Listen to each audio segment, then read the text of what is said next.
jumhur ulama mengatakan kalau seandainya ada seseorang melakukan hubungan dari belakang, maka juga wajib dia mandi. Wajib dia mandi. Tidak ada bedanya belakang dengan depan. Bedanya adalah dia berdosa karena melanggar larangan Nabi SAW.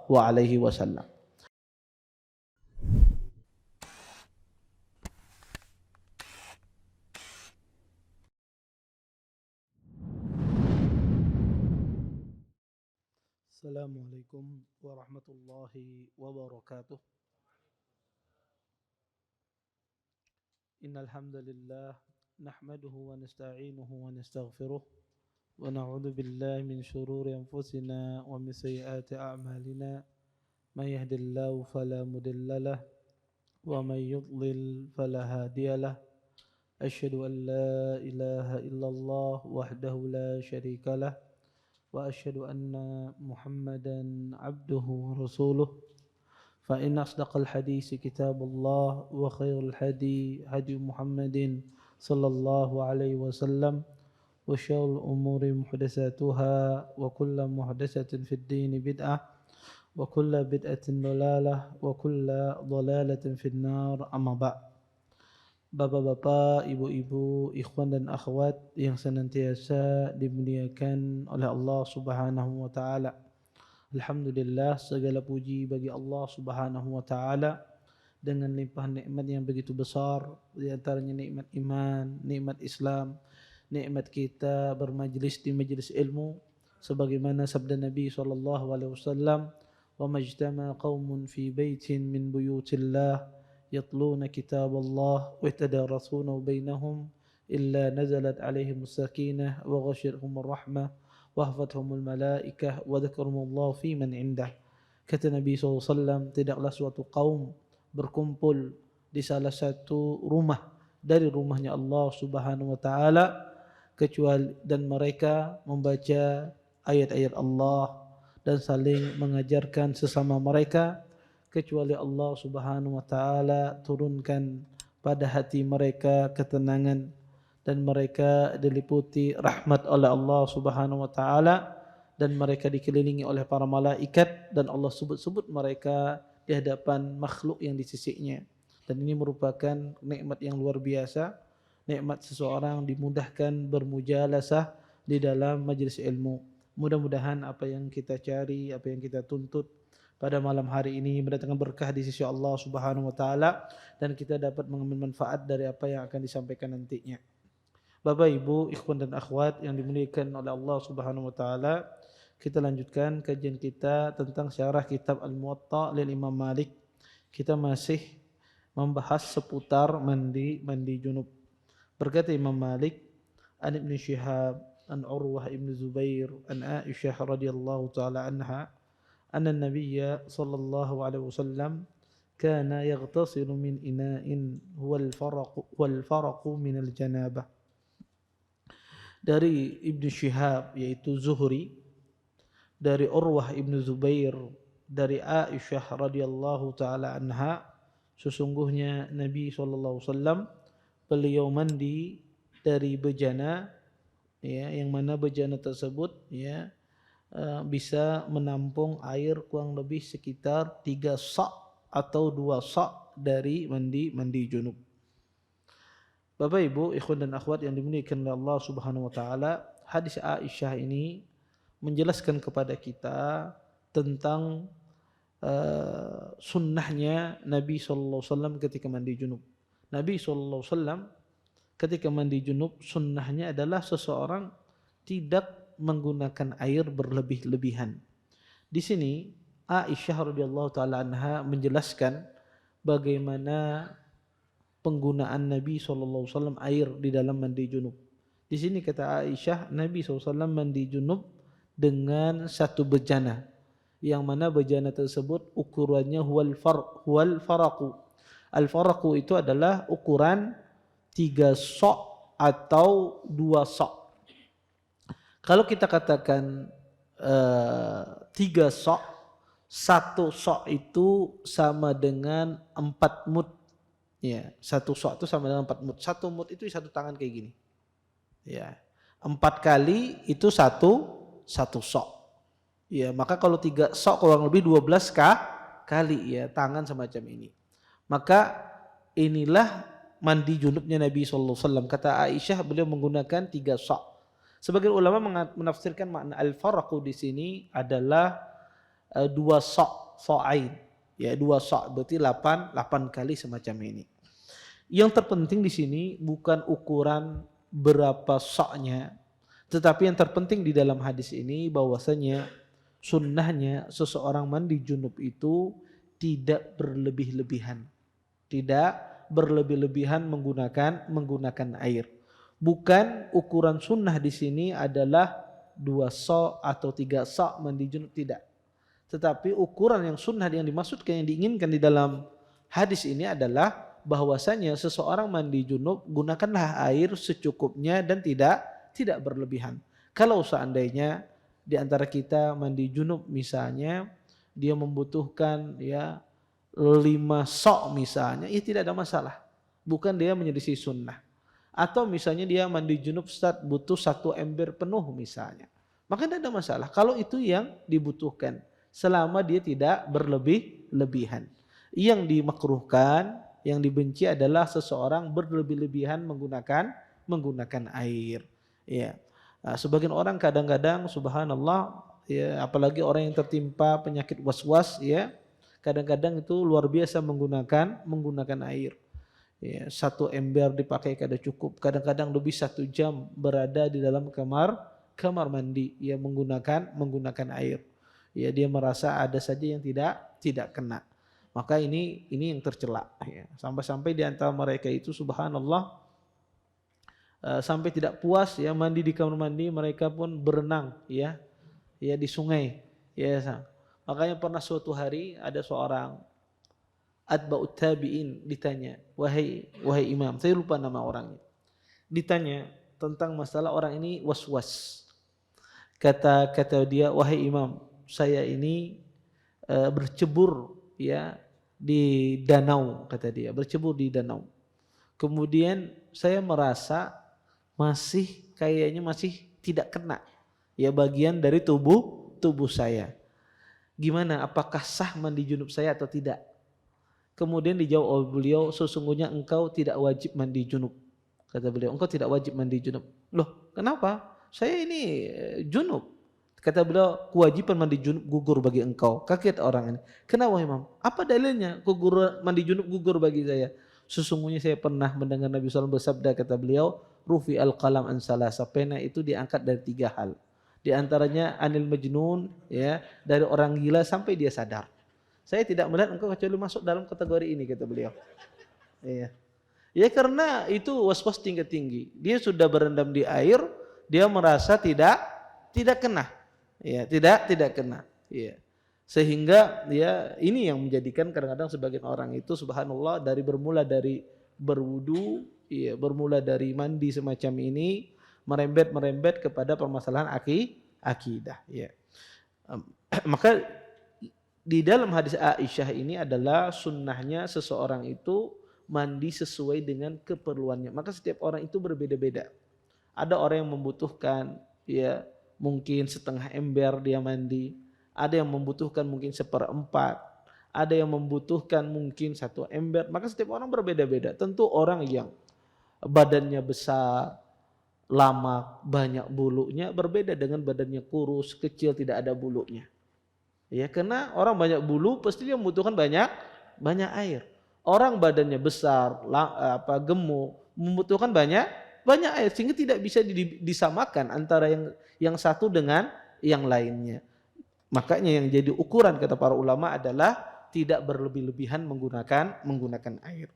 Kemudian kita lanjutkan ke hadis berikutnya.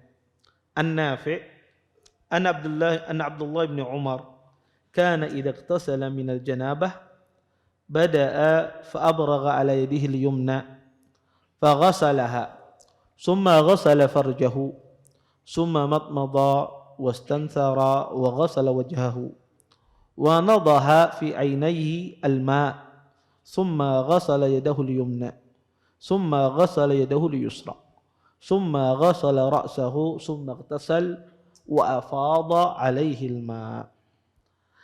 dari Nafi', sesungguhnya Abdullah bin Umar ketika beliau mandi junub, beliau memulai ya menuangkan dari tangan kiri beliau ke tangan kanan beliau, kemudian beliau cuci tangan beliau. Kemudian Umar pun beliau membasuh kemaluan beliau dan beliau berkumur-kumur, beristinsar dan membasuh wajah beliau. Dan beliau ketika membasuh wajah beliau, beliau memasukkan air ke dalam mata beliau. Kemudian beliau membasuh tangan kanan beliau dan dilanjutkan membasuh tangan kiri beliau, kemudian membasuh kepala beliau, kemudian setelah itu beliau mandi dan menyeratakan air ke seluruh tubuh beliau.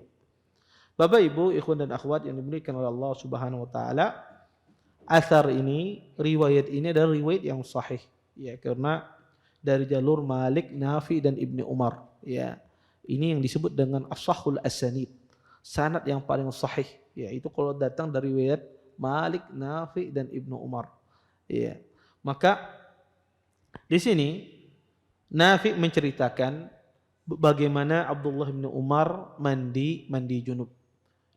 Dijelaskan di sini oleh Imam Nafi bahwasanya Ibnu Umar ketika beliau mandi junub, di sini beliau membasuh tangan kanan beliau, kemudian membasuh kemaluan beliau. Maka ini seperti yang kita jelaskan, sebagaimana yang ulun jelaskan di pertemuan sebelumnya, bahwasanya tata cara mandi junub ini ada dua, tata cara yang sempurna dan tata cara yang sudah cukup, muzzi.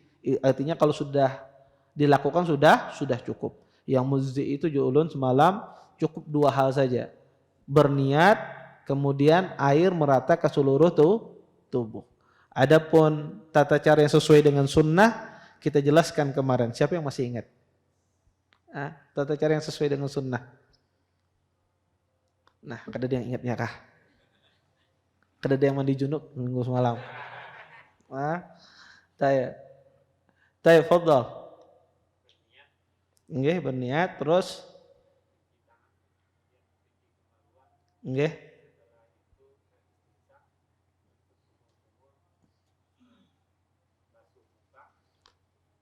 Setelah mencuci kemaluan, kemudian kita cuci tangan lagi, kemudian berkumur-kumur, nggih.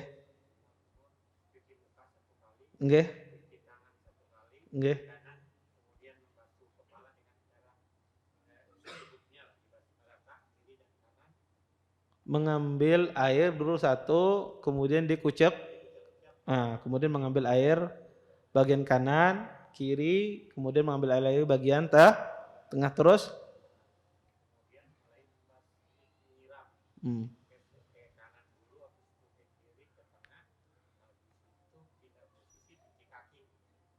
menyiram itu bukan dari muka, dari atas lagi, tetapi dari bagian yang tidak kena tadi, dari leher, terus sampai ke bawah. Terakhir nanti disiram kaki. Ini tata cara yang sempurna. Taib. Di sini kalau antum perhatikan Ibnu Umar ini, riwayat Ibnu Umar di sini ada menyelisihi. Apa tata cara beliau? Di sini beliau ketika mandi junubnya, beliau menyiram di dalam mata beliau. Taib. Bagaimana perbuatan Ibnu Umar ini? Maka tentu ini apakah wajib? Tentu tidak wajib. Kemudian apakah sunnah demikian? Tentu yang sesuai dengan sunnah adalah sebagaimana dicontohkan oleh Nabi SAW. Taib. Kenapa Ibnu Umar menyelisihi? Mungkin pertanyaannya kenapa Ibnu Umar menyelisihi? Pertama, sesungguhnya tidak ada sahabat itu yang menyelisihi Nabi SAW. Tidak ada satu sahabat pun. Apalagi sahabat yang mulia Abdullah bin Umar, begitu luar biasa beliau mengikuti sunnah Nabi SAW. Bahkan disebutkan di dalam sebuah riwayat, Nabi SAW pernah berhenti di suatu tempat, berteduh Nabi di suatu tempat tersebut, karena ada pohonnya, berteduh. Kemudian Ibnu Umar pun mengikuti Nabi SAW. Pernah suatu hari Ibnu Umar kesan tidak ada pohonnya, beliau berteduh di sana. Kenapa? Saking luar biasanya beliau mengikuti sunnah Nabi SAW. Maka sahabat Nabi SAW itu tidak ada mereka menyelisih sunnah Nabi SAW. Kalau ada perbuatan sahabat yang bertentangan dengan sunnah Nabi SAW, maka kemungkinannya banyak. Pertama, bisa jadi tidak sampai kepada mereka itu sunnah Rasulullah SAW, tidak sampai kepada mereka hadis, dan itu banyak. Ya, dan itu banyak terjadi. Dan Syekh Islam Ibn Taimiyah menyebutkan dalam kitab beliau Raf'ul Malam an A'immatil A'lam, melepaskan atau mengangkat tuduhan mengangkat celaan yang dituduhkan kepada a'immatul a'lam, kepada ulama-ulama yang menjadi rujukan. Beliau sebutkan di sana kesalahan-kesalahan, ya, perbuatan-perbuatan keliru dari para sahabat. Di antaranya Ibnu Abbas radhiyallahu taala anhu. Ibnu Abbas, beliau membolehkan ribal fadl. Ribal fadl itu adalah seseorang kalau berhutang misalnya, seseorang misalnya dia tukar menukar, ya, misalnya dia tukar menukar uang rupiah dengan uang rupiah, dia tukar 100.000 dibayar 110.000 tukar menukarnya, ya, maka Ibnu Abbas membolehkan ribal fadl. Kenapa beliau membolehkan? Bukan beliau syubhat, tidak sampai kepada beliau larangan ribal fadl, ya. Maka kadang-kadang sahabat itu berpendapat, kenapa kadang-kadang menyelisih perkataan Nabi karena tidak sampai kepada mereka hadis Nabi SAW. Ketika disampaikan kepada Ibnu Abbas bahwasanya Nabi melarang, beliau berhenti, beliau rujuk. Cukup wudhu saja, kata Nabi SAW. Cukup engkau berwudhu, dan hadisnya adalah hadis yang sahih. Sehingga terjadi khilaf. Imam Bukhari rahimahullah ta'ala melihat bahwasanya orang yang berhubungan tidak keluar air mani tidak wajib mandi. Cukup dia berwudu. Kenapa? Karena beliau berdalil dengan hadis tadi yang saya sebutkan. Pendapat yang paling benar dalam masalah ini adalah ketika kemaluan bertemu dengan kemaluan, walaupun tidak keluar, maka dia wajib mandi. Berdasarkan keumuman hadis Nabi SAW. Kata Nabi SAW, "Idza jalasa baina syu'abihal arba' faqad wajabal ghusl." Maka jika dia duduk di atas, ya, cabang yang 4 tersebut berjima, ya, maka wajib dia mandi. Keluar atau tidak keluar, hadisnya sifatnya umum. Adapun hadis Abi Sa'id Al-Khudri radhiyallahu taala anhu yang kita sebutkan tadi, bahwasanya itu pada permulaan Islam. Pada permulaan Islam, sebagaimana dikatakan oleh Hafidz Ibnu Hajar. Walaupun sebagian ulama menafikan nasikh dan mansukh di sini.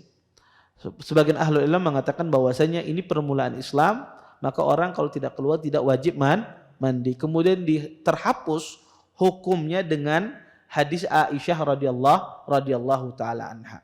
Tetapi Imam Bukhari rahimahullahu taala tidak menganggap itu adalah suatu nasikh dan mansukh. Ya, karena beliau menganggap tidak diketahui mana yang mutaqaddim, mana yang mutaakhir. Tidak diketahui mana yang terlebih dahulu, mana yang belakangan datangnya. Intinya, pendapat yang paling berhati-hati dalam masalah ini adalah kalau, ya, seseorang itu berjima, walaupun dia tidak keluar, maka wajib dia mandi. Taib. Permasalahan yang kedua di dalam masalah hadis ini, bagaimana kalau seandainya dia berhubungan lewat belakang? Tentu ini adalah berdosa, tidak boleh. Ya, seseorang memasukkan dari dubur. Iya. Terus bagaimana kalau seandainya orang tersebut berhubungan dari belakang? Ya. Dan subhanallah, rata-rata orang yang terkena penyakit haid, ya, penyakit haid tersebut akibat disebabkan perilaku yang menyimpang. Ya, kebanyakan mereka, orang-orang yang terkena itu, ketika ditanya, kebanyakan mereka itu melakukan, ya, berhubungan intim dari belakang. Ya. Para ulama mengatakan, jumhur ulama mengatakan, kalau seandainya ada seseorang melakukan hubungan dari belakang, maka juga wajib dia mandi. Wajib dia mandi. Tidak ada bedanya belakang dengan depan. Bedanya adalah dia berdosa karena melanggar larangan Nabi SAW. Kemudian masalah yang ketiga dari hadis ini adalah, terus bagaimana kalau seandainya orang tersebut dia bercumbu rayu dengan keluarganya, dengan istrinya, tetapi sama-sama memakai baju misalnya. Dia memakai baju, kemudian dia peluk istrinya dan seterusnya, apakah wajib mandi? Iya. Ketika dia ya berhubungan intim tetapi masing-masing memakai baju. Apakah wajib mandi dia ketika tidak keluar air mani? Maka jawabannya kata para ulama tidak wajib mandi. Karena di sini ya kemaluan dia tidak menyentuh karena ada hail, ada penghalang yaitu baju. Oleh karena itu kata para ulama tidak ada kewajiban mandi dalam kondisi semacam ini. Kemudian apakah wajib mandi itu? Ya ulun mohon maaf sedikit agak ya karena ingin menjelaskan. Apakah wajib mandi itu ketika ya, kemaluan itu harus betul-betul masuk? Apa bebayinya menyentuh apa sudah wajib mandi? Ya. Maka terjadi khilaf juga di kalangan para ulama dalam masalah ini. Ya, khilaf yang sangat panjang. Tetapi pendapat yang hati-hati bahwasanya kalau sudah menyentuh kemaluan laki-laki dan kemaluan wanita, ya maka wajib dia mandi walaupun tidak keluar air maninya. Dan inilah pendapat jumhur dan ini pendapat yang paling berhati-hati di dalam masalah ini. Ya, dalam masalah ini. Kemudian di sini dijelaskan al-khitan, ya. Ya. Maka kadang-kadang kemaluan itu disebutkan dengan istilah al-khitan, ya.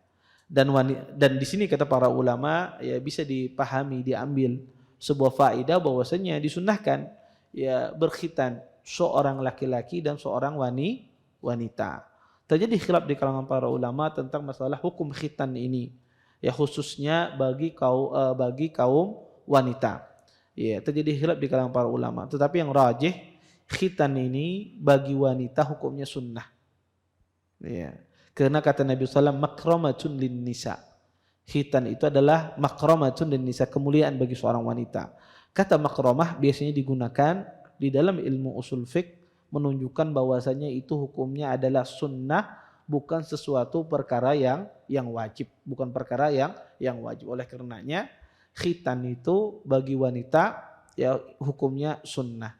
Maknanya kalau seandainya ada sebagian wanita tidak berkhitan, apakah dia berdosa? Tidak berdosa. Ya.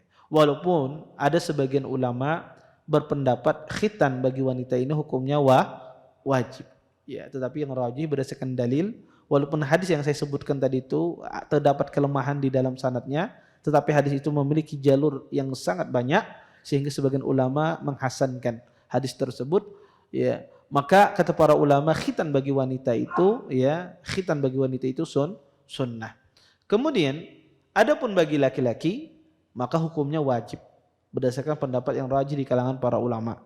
Maka khitan itu wajib bagi laki-laki. Ya. Kapan batasannya? Ya bagi laki-laki tersebut maka sebelum balik dia harus berkhitan. Jangan sampai orang tua itu membiarkan anaknya tidak berkhitan, ya sudah balik, sudah hendak kawin hanya dikhitani. Maka maka jangan dibiarkan demikian. Maka semakin bagus anak itu dikhitan, ya semakin kecil usianya semakin bagus dia dikhitan.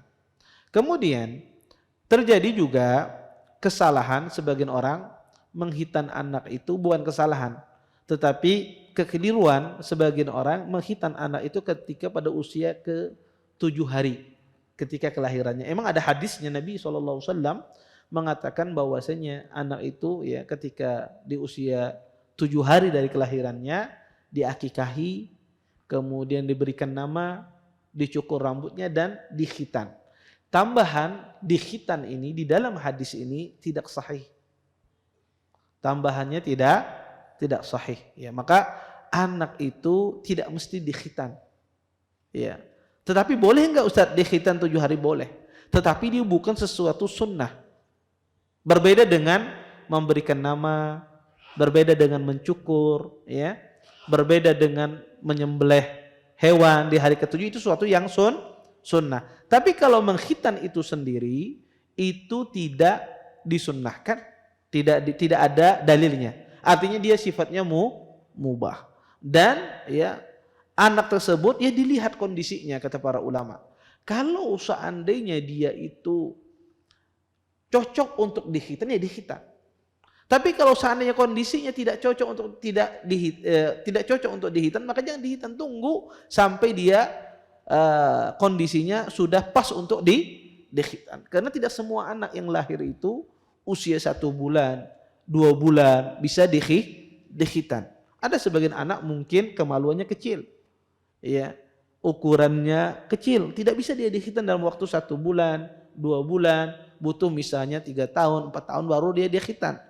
Maka orang tua di sini harus jeli, ya, harus jeli. Kadang-kadang sebagian orang tua, ya, anak lahir hari ke-7 karena meyakini ini ada sebuah sunnah. Sebetulnya tambahan hadis itu tidak sahih, tambahan khitan di dalam hadis tersebut. Ya. Maka kata para ulama, ya, khitan ini wajib bagi kaum laki-laki dan tidak wajib bagi kaum pria. Ya, apalagi zaman sekarang ini, subhanallah, wallahu taala alam, aturan pemerintah mungkin ya bahwasanya anak laki perempuan tidak disunat kayaknya. Wallahu taala alam, apakah itu aturan apa macam. Tetapi kalau seandainya demikian, misalnya ada aturan demikian, maka tidak berdosa kalau seandainya ada seseorang tidak menghitan anak wanitanya, ya, anak wanitanya. Karena kita katakan tadi hukumnya sunnah. Kalau seandainya ulun khitan pang Ustadz, ada aturan tidak membolehkan misalnya, apakah berdosa? Tidak berdosa, ya, karena itu adalah ajaran syariat Islam. Kalau seandainya dia menghitan sendiri, maka tidak ada masalah. Taib. Kita lanjutkan ke hadis berikutnya. An Abi Nadhr maula Umar ibn Ubaidillah an Abi Salamah ibn Abdurrahman annahu qala سألت عائشة رضي الله تعالى عنها زوج النبي صلى الله عليه وسلم ما يجب الغسل فقالت تدري ما مثلك يا أبا سلمة مثلك مثل الفروج يسمع الديكة تصرخ فيصرخ معها إذا جاوز الختان فقد وجب الغسل. Dari Abi Nadhr maula Umar ibn Ubaidillah dari Abi Salamah ibn Abdurrahman, beliau mengatakan, saya bertanya kepada Aisyah radhiyallahu taala anha, istri Nabi sallallahu alaihi wasallam, ya, hal apa saja yang menyebabkan mandi wajib. Kemudian beliau mengatakan, tadri, tahukah engkau sesungguhnya permisalanmu wahai Aba Salamah seperti pemisalan ayam jantan mendengar kokokan ayam betina, maka dia berkokok seperti berkokoknya ayam betina. Kemudian kata beliau, idza jawazal khitan faqad wajabal ghusl. Jika seandainya kemaluan tersebut menyentuh kemaluan, maka wajib dia mandi. Maka ini adalah fatwa yang lain dari Aisyah radhiyallahu taala anha tentang wajibnya mandi. Ya, tentang wajibnya mandi. Bahwasanya wajib mandi ketika dia menyentuh kemaluannya. Taib. Para sahabat yang berfatwa wajibnya mandi ketika menyentuh kemaluan dan kemaluan ini sangat banyak, ya, sangat banyak sekali, ya. Dan dipahami dari perkataan Aisyah ini, ya, bahwasanya yang mewajibkan mandi itu tidak hanya satu saja. Yang mewajibkan mandi wajib itu tidak hanya satu saja. Ya, bukan berarti perkataan Aisyah ketika ditanya apa saja yang mewajibkan mandi wahai Aisyah, kemudian Aisyah menjawab di sini adalah bersentuhnya kemaluan dengan kemaluan. Tidak. Yang mewajibkan mandi itu ada beberapa hal. Di antaranya adalah keluarnya air mani. Ya, maka ini adalah wajib mandi. Yang kedua adalah ketika seorang bermimpi, maka dia ini adalah juga wajib mandi. Sehingga wajib mandi itu tidak hanya jima. Sebagian ahlul ilm meluaskan, ya. Karena ulama dalam masalah fikih mewajibkan mandi ini, ada yang meluaskan wajibnya mandi ini, ada yang menyempitkan. Ada sebagian ulama meluaskan banyak sekali yang mewajibkan mandi ini. Di antara mereka menyebutkan wajib mandi ketika orang kafir masuk Islam. Wajib mandi ketika hari Jumat. Wajib mandi ketika mengangkat jenazah, ya. Jadi dia membawa jenazah. Wajib mandi ketika dia memandikan jenazah. Ya, wajib mandi ya ketika dia mandi hari Jumat. Ya. Maka ini sebagian ulama yang meluaskan kewajiban mandi. Ada sebagian ulama yang menyempitkan kewajiban mandi saja. Apa mereka menyempitkan kewajiban mandi? Yaitu keluar air mani. Ya. Ya, kata mereka kalau keluar air mani wajib mandi. Kalau tidak keluar air mani tidak wajib mandi. Ini kelompok yang menyempitkan mandi itu cuma sekedar keluarnya air mani. Maka pendapat yang ahwat, yang paling berhati-hati dalam hal ini adalah pendapat jumhur. Ya, bahwasanya nanti insya Allah kita sebutkan apa-apa saja yang mewajibkan mandi. Ya, bahwasanya mewajibkan mandi itu adalah ketika dia berjima keluar atau tidak keluar. Ya, ketika dia bermimpi basah, ya keluar air mani, maka dia wajib mandi. Adapun Islamnya seorang kafir, masuk Islamnya orang kafir, maka tidak ada kewajiban mandi bagi mereka. Sebab itu pula orang yang memandikan jenazah maka ya tidak ada wajib mandi bagi mereka. Adapun hadis man ghassala mayyitan falyaghtasil, barang siapa yang memandikan mayit hendaklah dia mandi, maka hadisnya ini adalah hadisnya mauquf bukan marfu. Ya, hadisnya ini mauquf pada sahabat Abu Hurairah, tidak sampai kepada Nabi SAW. Ya, sehingga kalau seandainya ada orang memandikan jenazah dia ingin mandi ya silahkan. Ya, tapi bukan sesuatu yang wajib. Ya, bukan sesuatu yang wajib. Dan inilah pendapat yang rajih di kalangan para ulama.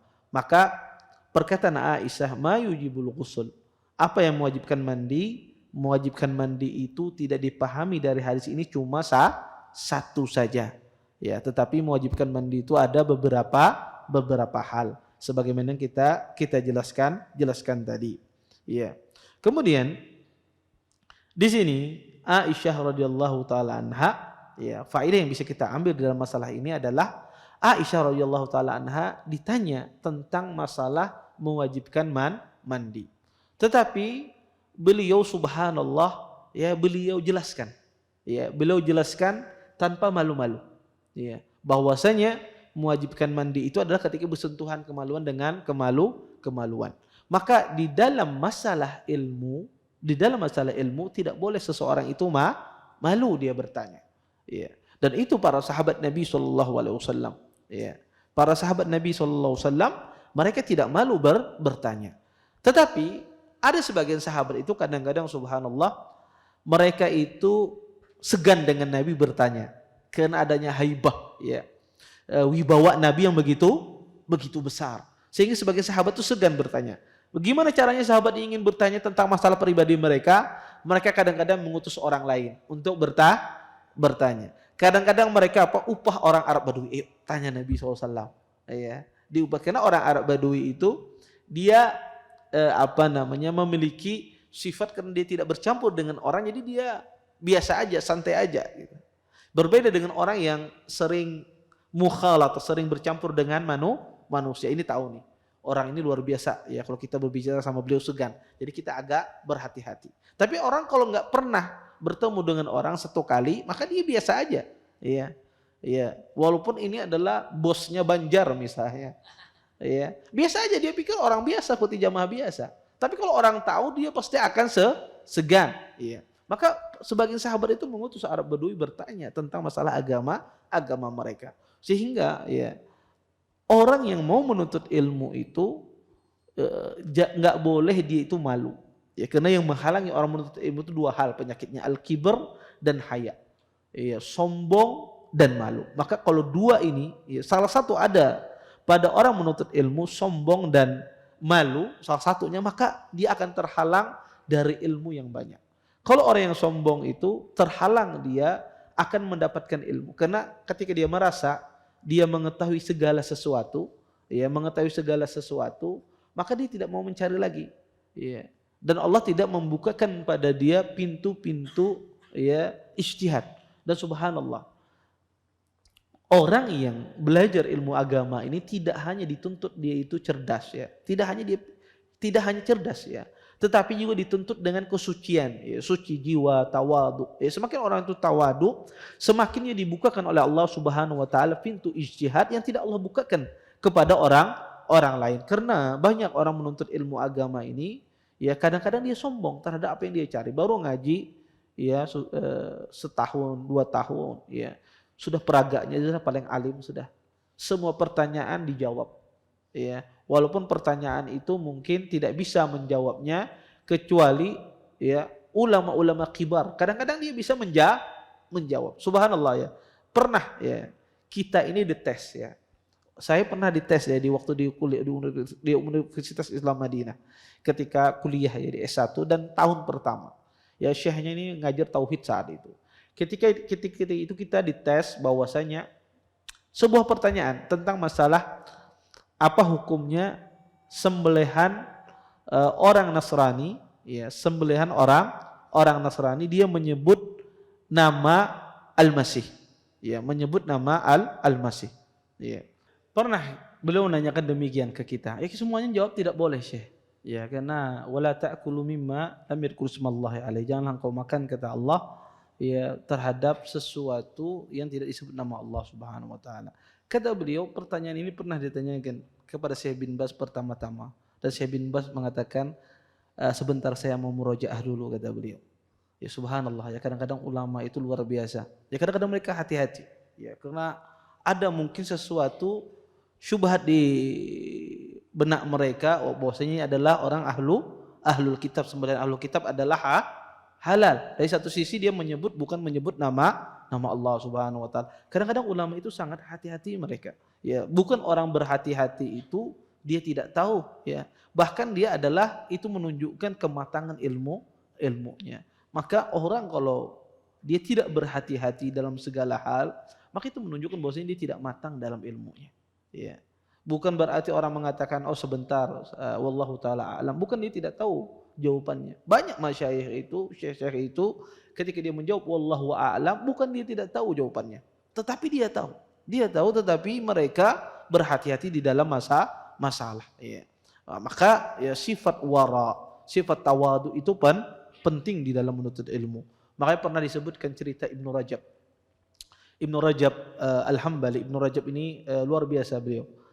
Pernah suatu hari kata murid beliau menceritakan, Ibnu Rajab ini menceritakan kepada kami sebuah masalah. Beliau merincikan permasalahan itu perincian yang kami tidak pernah dengar sebelumnya. Ya, kami tidak pernah perincian yang sangat ajib, yang sangat luar biasa. Kata murid-muridnya, pernah pada suatu hari kami diundang di sebuah majlis oleh seorang hakim. Ya, qadha di suatu daerah, qadi di suatu daerah mengundang Ibnu Rajab dan murid-murid beliau. Kemudian ya biasanya qadi itu juga orang alim, ya hakim itu juga orang yang berilmu.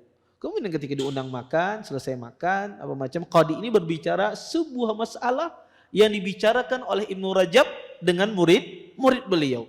Kemudian kata muridnya, apa yang dibicarakan oleh qadi itu, apa yang dia dijelaskan tidak seujung kuku Ibnu Rajab tidak ada. Tidak ada artinya dengan penjelasan Ibnu Rajab. Kemudian para murid Ibnu Rajab ini melihat ya menunggu Ibnu Rajab untuk mentaklik itu menunggu untuk menambahi, mengkritik, menjelaskan lebih lagi, memberikan faedah lebih lagi, menunggu. Tetapi Ibnu Rajab tidak bicara. Dia tidak bicara di majelis tersebut, diam. Iya. Sampai selesai Ibnu Rajab dari majelis beliau, kemudian para muridnya bertanya, Ibnu Rajab, kenapa engkau tidak berbicara ketika qadi itu tadi menjelaskan masalah? Engkau permasalahan yang engkau jelaskan itu luar biasa, tidak ada artinya. Kenapa engkau tidak kasih tahu qadi ini, hakim ini tentang permasalahan itu? Kata Ibnu Rajab, majlisi ma'akum lillah. Sesungguhnya majlis aku bersama kalian karena Allah. Adapun ketika aku berbicara di sana, maka itu kata beliau majlis aku bukan karena Allah Subhanahu wa taala. Maka penting orang itu tawaduk dia dalam menuntut ilmu. Semakin dia tawaduk, semakin dia tidak sombong, maka Allah bukakan pintu-pintu ijtihad pada orang tersebut. Dan yang kedua adalah ya tidak boleh malu bertanya. Sebagaimana sahabat di sini mereka tidak tidak malu bertanya tentang masalah-masalah yang masalah pribadi, karena itu butuh ditanyakan. Ya butuh ditanyakan untuk apa? Untuk mereka mengetahui hukumnya. Wallahu taala alam. Mungkin ini saja yang dapat ulun sampaikan, mudah-mudahan bermanfaat. Kalau ada yang bertanya silahkan. Kalau ada yang mau bertanya, tafadhol. Ya, bisa lewat kertas.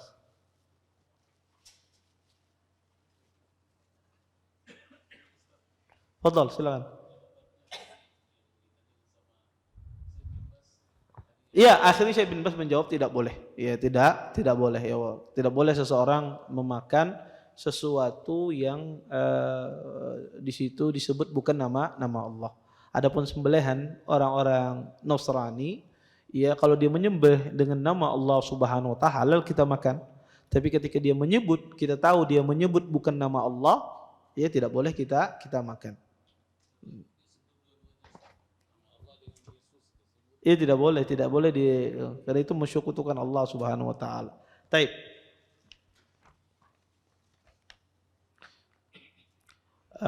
Assalamualaikum. Kasus seorang akhwat bersuami waktu maghrib ingin mandi junub qadarullah air ledeng mati. Apa boleh dia bertayamum saja lalu sholat karena tidak memungkinkan keluar mencair untuk mandi? Boleh. Dia bertayamum kalau seandainya air tidak ada dan suaminya tidak bisa mencarikan air di luar, sama-sama mati misalnya. Satu kampung mati tidak ada air, maka boleh dia bertayamum. Maka bertayamumnya seperti apa? Tayamumnya adalah mengusap muka dan mengusap kedua telapak tangan. Tetapi kalau airnya sudah jalan, sudah ada lagi, ya misalnya nih di waktu maghrib dia bertayamum, sholat maghrib dia. Pas habis isya ada airnya, air ledengnya jalan, maka wajib dia mandi. Wajib dia mandi, kemudian dia sholat isya. Sholat maghrib tadi diulangi? Tidak perlu diulangi. Ya, karena sudah sah dengan tayamum. Kemudian, apakah ada perbedaan mandi wajib bagi wanita yang selesai haid dengan yang junub? Syukran jazakumullah khairan. Tidak ada bedanya. Sama. Ya. Tidak ada perbedaan mandi wajib bagi wanita yang selesai haid dengan yang junub. Masalah dibuka ikatannya, tidak dibuka ikatannya, maka pendapat yang rajih ya sama, tidak ada bedanya antara mandi haid dengan mandi junub. Kemudian yang ketiga, bismillah, assalamualaikum warahmatullahi wabarakatuh. Bertanya Ustadz, untuk khitan wanita sebaiknya dilakukan waktu kapan? Apakah sama dengan laki-laki asal sebelum balik khitannya? Maka wanita ini lebih luas ya, karena dia hukumnya sunnah, maka kapan saja bisa sebetulnya. Dan tentu wanita itu khitannya cuma sedikit yang diambil, bukan banyak. Ya, karena ada sebahagian adat ya, sebagian adat kalau di Arab itu banyak diambilnya. Ya, tetapi sebetulnya sedikit saja yang diambil dari kulit wanita tersebut. Ya. Kemudian bismillah, afwan di luar tema Ustaz, saya memiliki keahlian untuk membuat suatu produk makanan tertentu. Pertanyaannya, bolehkah saya membuka kursus mengajari orang untuk membuat produk makanan tersebut dengan biaya tertentu? Bahan dari orang yang ingin kursus, sedangkan alat untuk membuat produknya dari saya. Jazakumullah khairan. Boleh, tidak ada masalah. Ya, Anda berarti Anda mengajari orang dengan ilmu Anda, maka tidak mengapa. Walaupun misalnya alat pun juga dari mereka, tidak ada masalah. Karena yang Anda ajarkan di sini adalah ilmu. Dia membayar atas ilmu yang Anda ajarkan. Taib. Bolehkah, nomor 5, bolehkah wali murid memberikan oleh-oleh haji kepada guru anaknya di sekolah? Kalau tidak boleh, apakah yang bukan gurunya atau bukan yang mengajari anak tersebut tapi masih di kos tersebut juga tidak boleh? Syukran jazakumullahu khairan. Ini masalah dilema ya. Pemberian orang tua kepada anak-anak, kepada guru-guru di sekolah. Apakah ini bagian dari ruswah ataukah tidak? Pertama, kalau sekolahan itu sekolahan negeri, jelas itu tidak jelas itu tidak bisa, karena itu harus harus izin dengan yang membuat undang-undang. Maka kepala sekolah itu ada sebetulnya pegawai. Tetapi ini kita bicara sekolah swasta. Maka sekolah swasta ini kalau ada orang tua murid yang memberi, maka itu kalau seandainya pihak yayasan mengizinkan, maka sebetulnya tidak ada masalah. Kalau pihak yayasan yang punya sekolah mengizinkan, bukan kepala sekolahnya, tetapi pihak yayasan yang punya sekolah mengizinkan, maka tidak ada masalah. Ya, tetap ini syarat pertama. Syarat yang kedua, tidak menimbulkan muhabah, tidak menimbulkan pilih kasih ke depannya. Pemberian tersebut, sehingga pemberian yang diterima di sini adalah pemberian yang sifatnya sederhana, ya tidak menimbulkan pilih kasih. Ya. Tetapi kalau dikasih misalnya baju yang mahal, dikasih misalnya jam tangan atau dikasih uang, maka ini tidak boleh. Ya, pertama ada izin dari pihak yayasan yang mengelola. Yang kedua adalah pemberiannya tersebut tidak menyebabkan orang tersebut nanti tidak objektif dalam menilai sang anak tersebut. Maka kalau dua hal ini terpenuhi, insya Allah tidak mengapa. Misalnya diberi misalnya keripik misalnya, insya Allah ada apa-apa ini. Ya gurunya malah ini aja diberi. Ya. Maka ini insya Allah tidak menimbulkan pilih kasih. Ya, membeli misalnya bolu, ngasih kue dan semisalnya, maka ini tidak mengapa. Tapi tadi dengan izin pihak yayasan. Maka guru itu ngelapor kepada pihak yayasan, ini ada saya dikasih ini gimana, kata yayasan ambil, dan pemberiannya sedikit sifatnya. Tapi kalau seandainya besar, maka ini tidak boleh. Ya, ini tidak boleh karena ini akan menimbulkan pilih kasih. Ya, saddu dzara'i, ya, menutup pintu zariah tersebut. Maka orang tua juga, kalau seandainya Ustadz saya ingin membantu orang tersebut, saya kasihan sama guru tersebut. Ya misalnya ini kan, orang tua ingin ngasih guru tersebut, saya ingin bantu dia Ustadz, saya tahu orang ini butuh misalnya. Apa yang harus dilakukan orang tua? Karena emang ada sebagian guru itu butuh untuk dibantu. Ya, karena mungkin keadaan yang perlu dibantu. Apa yang harus dilakukan oleh orang tua? Datang ke ketua yayasan. Pak, ini tolong ini kasihkan. Tanpa ya dia orang guru tersebut tahu siapa yang ngasih. Ya, tanpa guru itu tahu siapa yang ngasih. Kalau ketua yayasannya mengizinkan, menerima, maka kasihkan ketua yayasan tersebut. Ya, tanpa guru tersebut tahu siapa yang mengasih. Jangan orang tuanya menjepri, ulun tadi ada titip lu kepala yayasan, ketua yayasan. Nah, ya. Karena nanti tidak menimbulkan objektif dalam penilaian. Maka kasih kepada ketua yayasan, tolong kasihkan ke si fulan. Ya, memang ada masalah dalam hal ini. Ya. Ya, maka kepala yayasan ngasihkan, maka insya Allah tidak ada masalah. Ya, intinya izin kepala yayasan dan tidak menimbulkan muhabah, sifat pilih kasih. Maka jika kedua hal ini dalam instansi swasta, maka insya Allah tidak mengapa. Dia menerima pemberian. Ya, adapun instansi pemerintah, maka ini susah. Ya, kenapa izin di sini adalah yang membuat undang. Ya, bukan kepala sekolah, bukan wali yang mengatur sekolah di sana, tapi ada yang bikin undang-undang. Ya, maka ini akan susah diterapkan di sekolah-sekolah negeri. Adapun di sekolah-sekolah swasta, maka insya Allah akan lebih mudah. Wallahu taala alam. Adakah yang lain? Baik, terakhir.